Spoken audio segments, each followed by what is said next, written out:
Hello everyone, welcome back my channel. चलिए तो फिर आज इस ब्लाउज़ की डिज़ाइन सीखते हैं। एक्चुअली इस डिज़ाइन को मैंने पहले अपने कस्टमर के लिए बनाया था, तो उनका पहना हुआ देख के मेरे और कस्टमर आ गए सेम इसी डिज़ाइन की फरमाइश लेके।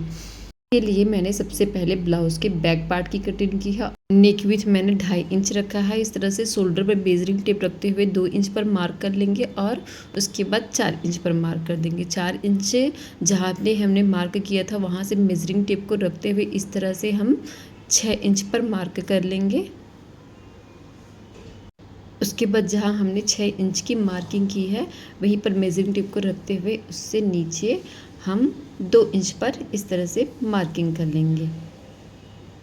और यहाँ पर नेक विथ मैंने रखी हुई है 2.5 इंच पे। ऊपर भी मेरा सेम है 2.5 इंच पे और यहाँ नीचे भी 2.5 इंच पे मार्क कर लूँगी। इसके बाद स्केल की हेल्प से दोनों पॉइंट को मिला लेंगे। अब जहाँ जहाँ पे हमने पॉइंट्स लिए हैं वहाँ एक स्ट्रेट लाइन खींच लेंगे इस तरह से सभी पॉइंट्स पे। उसके बाद में उसी स्ट्रेट लाइन पे इस तरह से तिरछी लाइन बना लेंगे। यहाँ पे मैं अपने मेज़रमेंट के अकॉर्डिंग उनका नेक बना रही हूँ। आप अपने मेज़रमेंट के अकॉर्डिंग अपना नेक बना सकते हैं। बस पैटर्न बस याद रहे आपको। तो मार्किंग मेरी कंप्लीट हो चुकी है, तो चलिए करते हैं इसकी कटिंग। और इसकी कटिंग थोड़ी सी संभाल के करना पड़ेगा क्योंकि यहाँ पे बहुत सारे कॉर्नर्स बनेंगे, तो कॉर्नर को प्रॉपरली बनाते हुए इस तरह से फैब्रिक की कटिंग कर लेंगे।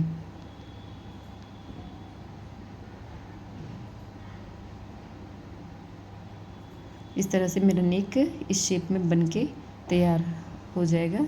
इस तरह से मैंने डोरियाँ बना के तैयार कर ली है। ये 6 पीसेस में है, हर एक ज्वाइंट के लिए 2-2 डोरियाँ। और इस तरह से डोरियों को ज्वाइंट कर लिया। और मैक्सिमम होता क्या है पता है, डोरी ज्वाइंट करने में मिस्टेक होती है। तो जिस तरह से मैं डोरी ज्वाइंट करी सेम इसी तरह से डोरी ज्वाइंट करिएगा, तब आपका डोरी जो है वो परफेक्ट आएगा।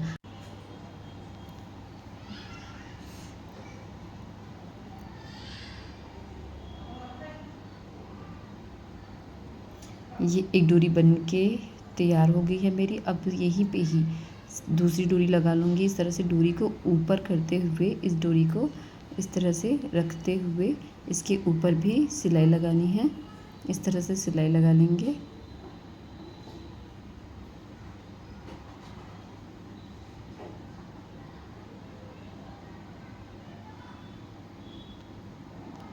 ये दोनों डोरी बन के मेरी तैयार हो गई है। और सेम इसी तरह से बाकी की चारों डोरी लगा लेंगे। और देखिए मेरी डोरी लग के तैयार हो गई है। तो चलिए इसके ऊपर मेन फैब्रिक अटैच करते हैं। इस तरह से मेन फैब्रिक के उल्टे साइड को ऊपर की तरफ रखते हुए ज्वाइंट करेंगे। यहाँ पे मेन फैब्रिक का उल्टा साइड ऊपर की तरफ है और सीधा साइड अस्तर वाली साइड पे है।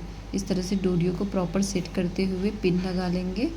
लगाने से बेनिफिट ये होता है कि आपका अस्तर और मेन फैब्रिक जो है वो प्रॉपर सेट रहता है, जिससे आपको स्टिच लगाने में कोई परेशानी नहीं होती है। प्रॉपरली आपका स्टिच लग जाता है। और इस तरह से डिज़ाइनर नेक बनाओ ना तो फिर थोड़ा सा प्रॉब्लम हो ही जाता है अस्तर ऊपर नीचे का, तो फिर पिन लगा लेने से पूरा सेट हो जाता है। तो ये मेरी पिन्स लग के रेडी हो चुकी है। अब इस तरह से मैं एकदम किनारे में एक एक पैर का मार्जिन देते हुए पूरे नेक में स्टिच लगा लूँगी।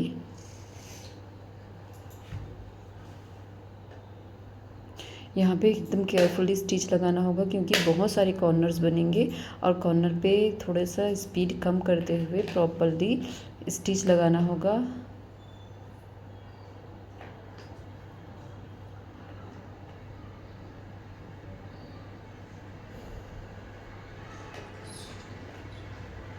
इस तरह से मेरा नेक बन के तैयार हो गया है। अब बस इसी तरह से मैं कमर पे भी स्टिच लगा लूँगी। इसी तरह से सिलाई लगा के मैंने नेक के दूसरे साइड को भी रेडी कर लिया है। अब जो भी एक्स्ट्रा फैब्रिक है उसे हम इस तरह से कट करके निकाल लेंगे। सबसे पहले मैं कमर वाले पार्ट की एक्स्ट्रा फैब्रिक कट करके निकाल रही हूँ। अब नेक जो है वो बड़ा संभल के काटना होगा क्योंकि यहाँ पे डोरी है, तो हम इसे करेंगे अस्तर वाला फैब्रिक जो है वो अलग से काटेंगे। उसके बाद डोरी को हटाते हुए मेन फैब्रिक को कट करेंगे। डोरी नहीं कटनी चाहिए। तो इस तरह से डोरी को साइड हटाते हुए मेन फैब्रिक को कट कर लेंगे और सेम इसी तरह से पूरे प्रोसेस में मेन फैब्रिक और अस्तर को बस कट करना है, डोरियों को नहीं। और जो भी एक्स्ट्रा फैब्रिक है उसे कट करके निकाल देना है।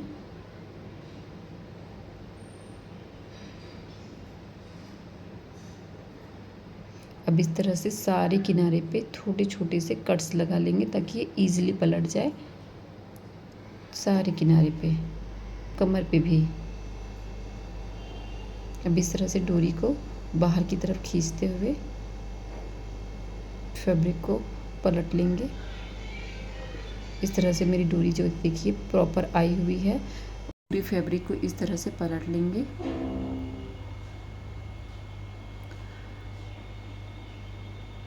पूरे नेक पे इस तरह से नील्स लगा लेंगे जिससे उसका नेक प्रॉपर सेट हो जाए, बन जाए। उसके बाद ही इसके ऊपर स्टिच लगाएंगे।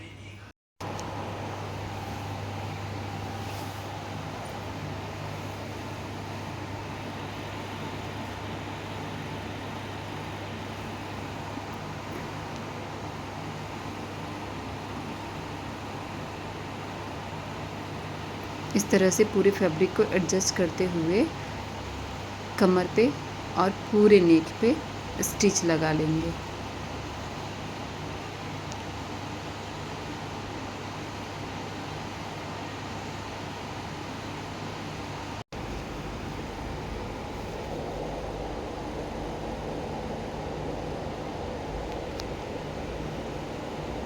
इस तरह से हमारा नेक बनके तैयार हो गया है।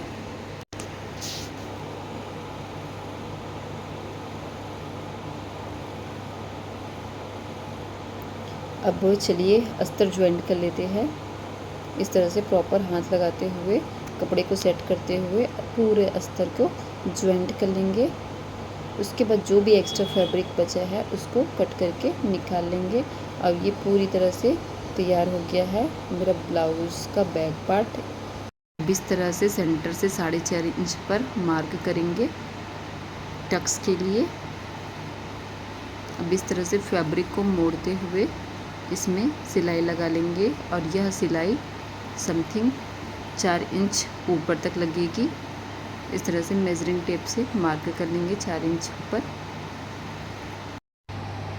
और इस तरह से टक्स लगा के ये ब्लाउज़ का पार्ट जो हो गया है वो पूरी तरह से रेडी हो गया। सेम इसी तरह से दूसरी पार्ट हम रेडी कर लेंगे। आई होप आप सभी को इस वीडियो में मेज़रमेंट, कटिंग, स्टिचिंग सब कुछ अच्छे से समझ में आया हो। अगर किसी भी प्रकार का आपको कोई भी डाउट हो तो फिर आप मुझे कमेंट कर सकते हैं। और अगर आप मेरे चैनल पर नए हैं तो मेरे चैनल को सब्सक्राइब कर लीजिए इसी तरह से स्टिचिंग वीडियो पाने के लिए। And heartily thanks for watching.